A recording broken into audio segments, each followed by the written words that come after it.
അങ്ങനെ പച്ച മലയാളത്തിൽ പറഞ്ഞുകൊണ്ട് നിങ്ങൾക്ക് പ്രശ്നമൊന്നുമില്ലല്ലോ, നമ്മളൊക്കെ മലപ്പുറത്തേരല്ലേ. പച്ച മലയാളം ഭയങ്കര രസമാണ്. നിങ്ങൾക്ക് നട്ടപ്പാതിലേക്ക് ഒരു തമാശ അറിഞ്ഞുതരാം. പണ്ടൊരാള് കുഞ്ഞാലിയാക്കാന്റെ കീഴിൽ കയറിയിട്ട് ചായ കുടിക്കാൻ വേണ്ടി കയറിയതാണ്. അപ്പോൾ പ്രസംഗിക്കാനൊക്കെ ഒരു പോണ ആളാണ്, ഭയങ്കര ഭാഷ ഉപയോഗിക്കുന്ന ആളാണ്. കുഞ്ഞാലിയാക്കാനോട് ചോദിച്ച്, കുഞ്ഞാലിക്ക ഒരു ചായ എടുക്കുമെന്നാണ്. കുഞ്ഞാലിയാക്കാൻ അങ്ങനെ ഒന്ന് നോക്കി കൂടുന്നപ്പോ വന്നിക്കണം എന്നുള്ള പോലെ. അങ്ങനെ കുഞ്ഞാലിയാക്ക ചായ കണ്ട് കൊടുക്കുന്നത് ഇങ്ങനെ വെച്ചിട്ട് വെച്ച്, എന്താ കുട്ടിയെ കടിച്ചാൻ വേണ്ടിയെന്ന് വെച്ച്. അതിപ്പോ എനിക്ക് തീരെ പറ്റിയില്ല. അപ്പൊ അവൻ പറഞ്ഞു, പഴം ഇതളിതളായി മുറിച്ച് അതിലൊരിതൾ അരിമാവിൽ മുക്കി പിന്നീട് പൊക്കിയെടുത്ത് നാളികേരത്തിന്റെ തെളിനീര് അഥവാ വെളിച്ചെണ്ണ ചൂടായി വരുമ്പോൾ അതിലിടുമ്പോൾ പുറത്തേക്ക് നിർഗമിക്കുന്ന പ്രതിഭാസം കൊണ്ടുവരും. കുഞ്ഞാലിയാക്ക ചിജിപ്പ എന്തേപ്പി പറഞ്ഞതെന്ന് വെച്ച്. അവനൊന്നും കൂടി പറഞ്ഞെടുത്ത്, പഴം ഇതളിതളായി മുറിച്ച് അതിൽ ഇട്ടേക്കരുത്, ആ ഇതൾ ഒന്നിൽ മുക്കി അതിനെ പൊക്കിയെടുത്ത് നാളികേരത്തിന്റെ തെളിനീര് അഥവാ വെളിച്ചെണ്ണ ചൂടായി വരുമ്പോൾ അതിലിടുമ്പോൾ പുറത്തേക്ക് നിർഗമിക്കുന്ന പ്രതിഭാസം.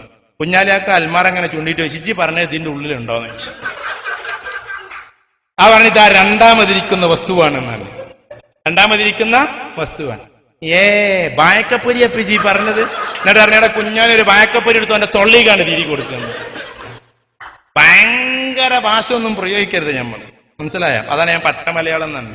ചിലപ്പോഴൊക്കെ പച്ച മലയാളം നടക്കുള്ളൂ. ഒരു ഉദാഹരണത്തിന് വേണ്ടി മാത്രം പറയട്ടാ, ആരോടും പറയരുത്. ആരെങ്കിലും മൂത്ത് നോക്കിയിട്ട് എന്റെ വാപ്പാന്റെ തല എന്ന് പറഞ്ഞാല് ഓനക്കൊന്ന് കൊള്ളും. ചിലപ്പോ ഞമ്മക്ക് ഉള്ളിൽ കൊണ്ടതുകൊണ്ടല്ലേ പറഞ്ഞത്. നേരെ നമ്മളെ മൂത്ത് നോക്കിയിട്ട് നിന്റെ പിതാവിന്റെ ശിരസ് ആർക്ക് കൊള്ളാനാണ്? കൊള്ളോ? കൊള്ളൂല. ചിലപ്പോ ഭാഷ നല്ലത് ഉപയോഗിക്കുന്നതാകെ. സുകുമാർ അഴീക്കോട് ക്ലാസ് എടുത്തുകൊണ്ടിരിക്കുന്ന സമയത്ത് ഭയങ്കര ഉഷാറായിട്ട് ഇങ്ങനെ എടുക്കും. അപ്പൊ ഒരു കുട്ടി നനഞ്ഞു എന്ന് പറഞ്ഞു.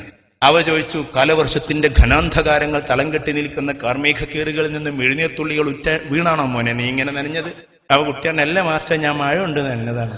അപ്പൊ സാധാരണ ഭാഷയാണ് ഏറ്റവും